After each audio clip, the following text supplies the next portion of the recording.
আসসালামু আলাইকুম, সবাইকে পরমাণু একাডেমির অনলাইন ক্লাসে স্বাগতম। তোমরা সবাই কেমন আছো? আশা করি ভালো আছো। আজকে তোমাদের সাথে যেই টপিক নিয়ে আলোচনা করব তা হচ্ছে ফুল অ্যাডারের সত্যক সারণী থেকে কিভাবে সমীকরণ নির্ণয় করা হয়। পাশাপাশি আমরা ফুল অ্যাডারের প্রাইমারি লজিক গেট অঙ্কন করা শিখব।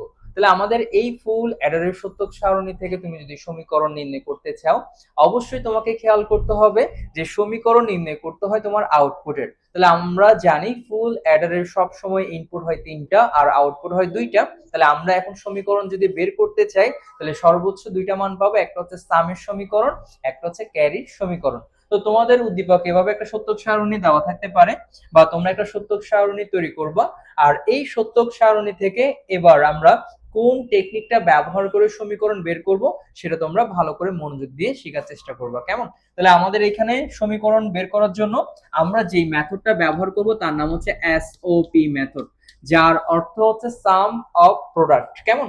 এই সাম অফ প্রোডাক্টের মাধ্যমে আউটপুটের মানগুলো ব্যবহার করে ইনপুটের সাহায্যে আমরা সমীকরণ তৈরি করতে পারি। তাহলে আমাদের এখানে সমীকরণ তৈরি করার ক্ষেত্রে যেই বিষয়টা খেয়াল করতে হবে, আউটপুটের কলামে কোন কোন ঘরে 1 আছে ওই 1 বরাবর আমরা ইনপুটের মানগুলো ব্যবহার করব। তাহলে আমরা সমীকরণটা কিভাবে তৈরি করতেছি, যেই সকল আউটপুটের কলামে 1 থাকবে ওই 1 বরাবর ইনপুটের মানগুলো ব্যবহার করে আমরা কি করব, সমীকরণ বাস্তবায়ন করব। তাহলে আমাদের এই সামের সমীকরণ ক্ষেত্রে যে আমরা যে সামের সমীকরণটা তৈরি করতেছি, এই সামের সমীকরণে তোমার টোটাল 1 আছে কয়টা এই কলামের মধ্যে? তাহলে আমাদের সামের সমীকরণের 1 আছে, এখানে একটা 1 আছে, এখানে একটা 1 আছে এবং এখানে একটা 1 আছে এবং এই কলামে কি একটা 1 আছে। তাহলে আমাদের সামের সমীকরণের মধ্যে টোটাল আমরা 1 পাচ্ছি 4টা। তাহলে এই 4টা 1 এর মান ব্যবহার করে আমরা কি করতে পারি, সমীকরণ তৈরি করতে পারি। তাহলে আমাদের যেই ঘরে 1 থাকবে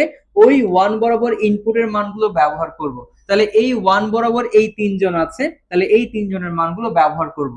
খেয়াল রাখার বিষয় হচ্ছে যে যে সকল ঘরে 0 থাকবে ওই সকল ঘরের চলকের উপর বার থাকবে, আর যে সকল ঘরে 1 থাকবে ওই সকল চলকগুলো যেমন আছে তেমন বসে যাবে। তাহলে আমাদের এইখানে 0 থাকার কারণে এখানে মানটা বসবে হচ্ছে a, আর a এর উপর বসবে একটা বার।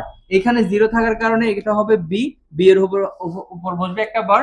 আর এখানে ci, তার ঘরে হচ্ছে 1, তাহলে এখানে ci যেমন আছে তেমন বসে যাবে। তাহলে আমাদের এই সমীকরণের মানটা কিভাবে আসলো, যে a bar b bar ci। তাহলে আমরা ci টা কিভাবে পাইলাম, যে সকল ঘরে 1 আছে ওই 1 বরাবর ইনপুটের মান ব্যবহার করব এবং যে সকল ঘরে 0 থাকবে তার মাথার উপর কি থাকবে, বার চিহ্ন থাকবে। ঠিক একইভাবে তোমার এই ঘরে 1 আছে, তাহলে এটার জন্য বের করব কিভাবে, যে a, দেখো এটা কোন কোন ঘরে 0 আছে, এই ঘরে 0 আর এই ঘরে 0, তাহলে মান হচ্ছে কি a বার b ci বার। মাঝখানে থাকবে হচ্ছে যোগ, যেহেতু আমাদের অ্যাডার সার্কিট কি নিয়ে কাজ করে, যোগের সম্পর্ক বাস্তবায়ন করে, তাহলে মাঝখানে যোগের সম্পর্ক দিব। তারপর এখানে তোমার 1 আছে, এই 1 অনুযায়ী এই তিনজনের মান ব্যবহার করব। তাহলে তিনজনের মান যদি ব্যবহার করি তাহলে এখানে এর ঘরে 1 থাকার কারণে এ যেমন আছে তেমন বসে যাবে, আর বাকি দুইটা ঘরে 0 থাকার কারণে এদের ঘরে কি বসবে, বার চিহ্ন বসবে। আর লাস্টের এই ঘরে 1 থাকার কারণে এখানে তোমার তিনটা ঘরে 1 আছে, তাহলে এখানে তিনটা মান যেমন আছে তেমন বসে যাবে। তাহলে আমরা এখানে কি পাচ্ছি বলতো, যে 4টা রাশি পাচ্ছি। আর এই 4টা রাশির মধ্যে যখন তুমি প্লাসের সম্পর্ক দিয়ে দিবা তখন তোমাকে একটা সমীকরণ বাস্তবায়ন করা হয়ে গেছে। তাহলে আমরা সামের সমীকরণ কিভাবে বের করব, যেই সকল ঘরে 1 থাকবে ওই 1 বরাবর আমরা ইনপুটের মান ব্যবহার করব, আর যেই সকল ঘরে 0 থাকবে ওই সকল চলকের মাথার উপর বার চিহ্ন ব্যবহার করব, আর যাদের ঘরে 1 থাকবে তারা যেমন আছে তেমন বসে যাবে। ঠিক একইভাবে আমরা যদি ক্যারির মান বের করতে চাই তাহলে ক্যারির মান কিভাবে বের করব, যে তুমি সেম টেকনিকটা ব্যবহার করবা, যে ক্যারিতে কোন কোন ঘরে 1 আছে, এই ঘরে 1 আছে, এই ঘরে 1 এবং এই 4টা ঘরে 1 আছে। তাহলে যাদের ঘরে 1 থাকবে ওই 1 বরাবর তুমি ইনপুটের মানগুলো ব্যবহার করবা। তাহলে এই ঘরে 1 থাকার কারণে আমি এই তিনজন নিয়ে কাজ করব। তাহলে 0 থাকলে কি হবে, মাথার উপর বার বসবে, তাহলে হচ্ছে a bar b ci plus, তারপর হচ্ছে এখানে a b বার ci। যেমন এখানে এর ঘরে 1 আছে, b এর ঘরে 0 আছে, তাহলে b এর উপর বার বসবে।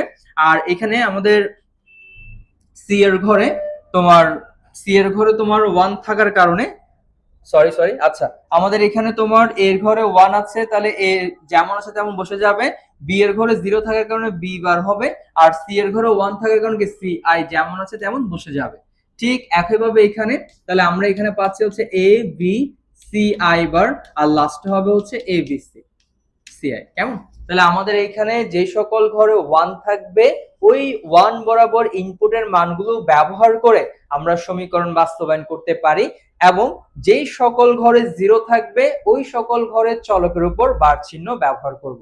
তাহলে তুমি যদি সত্যক সারণী থেকে সমীকরণ বাস্তবায়ন করতে চাও তাহলে প্রত্যেকবার তুমি এভাবে করে কি করতে পারো, বাস্তবায়ন করতে পারবা। কেমন? এবার হচ্ছে আমাদের দ্বিতীয় কোশ্চেন আমরা একটু আলোচনা করব। দ্বিতীয় কোশ্চেন হচ্ছে আমরা একটা সমীকরণ থেকে প্রাইমারি লজিক গেট অঙ্কন করার চেষ্টা করব। তাহলে আমাদের সামের সমীকরণ তুমি চাইলে মুখস্থ করতে পারো, যে সামের সমীকরণ তুমি চাইলে মুখস্থ করতে পারো, যে প্রথমে লিখবো হচ্ছে 4 বার এ বি সি আই, 4 বার লিখবো A B C I A B C I এবং হচ্ছে এ বি সি আই। তাহলে আমাদের এখানে টোটাল 4টা রাশি, তাহলে 4 বার লিখবো। এবার আমাদের কাজ হচ্ছে, দ্বিতীয় কাজ হচ্ছে যে আমাদের এই 4 জনের উপর লাস্টেরটাকে বাদ দিব। কেমন? লাস্টটাকে বাদ দিয়ে প্রথম রাশিতে প্রথম দুইটাতে বার, তৃতীয় রাশিতে লাস্টের দুইটার উপর বার, আর মাঝখানের রাশিতে মাঝখানের জনকে বাদ দিয়ে বাকি দুইটা বাদ দিতে পারে। তাহলে আমাদের মুখস্থ বিধিটা হচ্ছে এরকম, প্রথম রাশিতে প্রথম দুইটা চলকের উপর বার থাকবে, তৃতীয় রাশিতে লাস্টের দুইটা চলকের উপর বার থাকবে, আর দ্বিতীয় রাশিতে মাঝখানের জনকে বাদ দিয়ে বাকি দুইটা বার থাকবে। কেমন? আরেকটা হচ্ছে ক্যারির জন্য সেম তুমি মুখস্থ করতে পারো, যে ক্যারিটাও আমাদের সেম, যে প্রথমে লিখবো 4 বার এ বি সি আই, 4 বার লিখবা। কেমন? A B C I plus A B C I plus A B C I plus A B C I. তাহলে আমাদের লাস্টেরটাকে বাদ দিব। কেমন? লাস্টের রাশিটাকে বাদ দিয়ে এই তিনটা রাশির মধ্যে প্রথম রাশিতে প্রথম চলকের উপর বাদ দিব, দ্বিতীয় রাশিতে দ্বিতীয় চলকের উপর বাদ দিব, আর তৃতীয় রাশিতে তৃতীয় চলকের উপর বার ব্যবহার করব। এখন প্রশ্ন হচ্ছে স্যার এগুলো মুখস্থ করার দরকার আছে?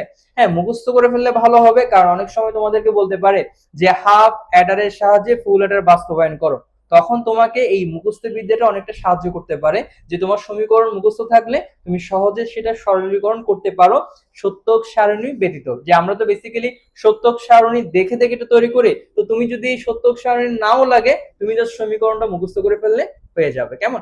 এবার হচ্ছে এখান থেকে আমরা প্রাইমারি লজিক গেট অঙ্কন করব। প্রাইমারি লজিক গেট হচ্ছে মৌলিক গেটের সাহায্যে তোমাকে বাস্তবায়ন করতে হবে। তাহলে আমরা জানি মৌলিক গেট হচ্ছে 3 প্রকার। একটা হচ্ছে অর গেট, যে হচ্ছে তোমার যোগের সম্পর্ক বাস্তবায়ন করবে, এন্ড গেট, যে হচ্ছে তোমার গুণের সম্পর্ক বাস্তবায়ন করবে, আর একটা হচ্ছে নট গেট, যে তোমার কি সম্পর্কের বিপরীতকরণ করবে। তাহলে আমাদের এখানে এবার এই দুইটা রাশির মধ্যে তোমার লজিক গেট বাস্তবায়ন। তাহলে আমাদের এখানে ইনপুট, প্রথম ইনপুটের নাম হচ্ছে এ, আর এ চলককে যদি বিপরীত করে দিই তখন হচ্ছে আমাদের এ বার। তোমরা মনে রাখবা যে এ বার বি বি বার এগুলো হচ্ছে প্রত্যেকটা চলকের বিপরীত মান। কেমন? তাহলে আমাদের এটা হচ্ছে সমীকরণ। তাহলে আমরা এই সমীকরণটাকে একটু ছোট করে ফেলতেছি। হ্যাঁ, একটু ছোট করে ফেলতেছি, তাহলে আমাদের বোঝার জন্য সুবিধা হবে। তাহলে হচ্ছে আমাদের এ বার, তারপর হচ্ছে তোমার বি, বি জন্য হবে বি এর বিপরীত মান হচ্ছে বি বার। কেমন? বি এর বিপরীত মান হচ্ছে বি বার। তারপর হচ্ছে সি, আর সি এর বিপরীত মান হচ্ছে আমাদের সি বার। কেমন? তাহলে আমাদের এখানে টোটাল ইনপুট কলাম হবে কয়টা, বা ইনপুট লাইন কয়টা হবে? 6টা ইনপুট লাইন হবে, এ বার, বি বার এবং সি বার। এবার আমাদের প্রথম রাশির দিকে খেয়াল করো, যে আমাদের প্রথম রাশিতে দেওয়া আছে A bar B bar C I. তাহলে আমাদের এ বার থেকে একটা ইনপুট যাবে, বি বার থেকে একটা ইনপুট যাবে, এ বার থেকে একটা ইনপুট যাবে, বি বার থেকে একটা ইনপুট যাবে, সি আই থেকে একটা ইনপুট যাবে। কেমন? এদের সবাইকে গুণ করে দিব, কারণ এদের মাঝখানে গুণের সম্পর্ক আছে। তাহলে আমাদের এখানে আসবে A bar B bar C I. কেমন? C I. এবার দ্বিতীয় রাশির নাম হচ্ছে কি এ বার বি সি বার। তাহলে হচ্ছে এ বার থেকে একটা ইনপুট যাবে, বি থেকে একটা ইনপুট যাবে, আর সি বার থেকে একটা ইনপুট যাবে, এদের মাঝখানে গুণ করে দিব। তাহলে গুণ করলে আসবে A bar B C I বার।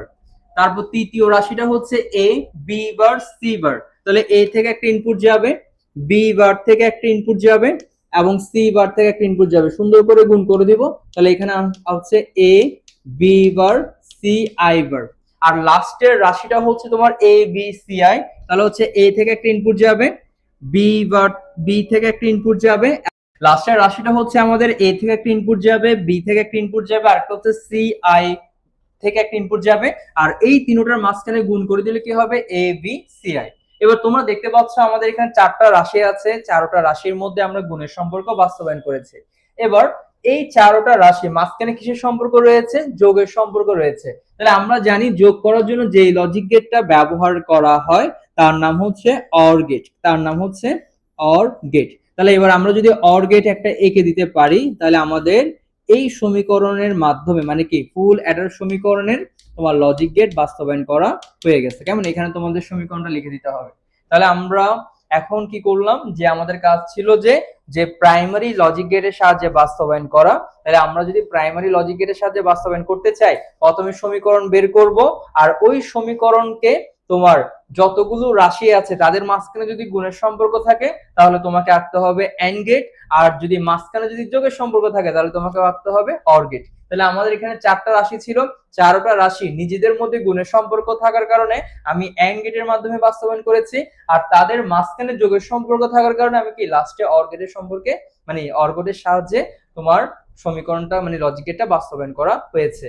ঠিক একইভাবে আমাদের ক্যারির তো তোমার সমীকরণের মধ্যে রাশি আছে 4টা, তাহলে ওই 4টা রাশিকে আমি এন্ড গেটের সাহায্যে বাস্তবায়ন করব, আর সর্বশেষ অর গেটের সাহায্যে বাস্তবায়ন করে আমাদের লজিক গেটটা কি করব আমরা সম্পূর্ণভাবে শেষ করব। কেমন? তো আমাদের এই সমীকরণ থেকে সমীকরণ সরলীকরণ করা হয়, প্রশ্ন আসে, পাশাপাশি আমাদের primary gate, secondary logic gate এগুলো মাঝে মধ্যে অঙ্কন করতে বলে। তাহলে আমরা যদি আগে সমীকরণ বের করতে পারি আর ওই সমীকরণ থেকে যদি লজিক গেটও যদি বাস্তবায়ন করতে পারি তাহলে তোমাদের পরীক্ষাতে 3-এ 3 বা 4-এ 4 নাম্বার পাওয়া সম্ভব। কেমন? তো তোমরা যারা এর পরের ভিডিওতে যে কিভাবে সমীকরণ সরলীকরণ করতে পারে বা সমীকরণ কিভাবে সরলীকরণ করে সেই বিষয়টা যদি শিখতে চাও অবশ্যই আমাদের এই ভিডিওটা সেভ করে রাখবা এবং তোমাদের বন্ধু বান্ধব যারা আছে তাদেরকে মেনশন করে দিবে আমাদের পেজটাকে ফলো করার জন্য।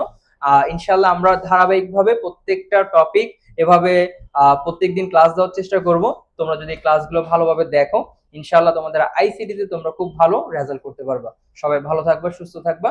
আসসালামু আলাইকুম।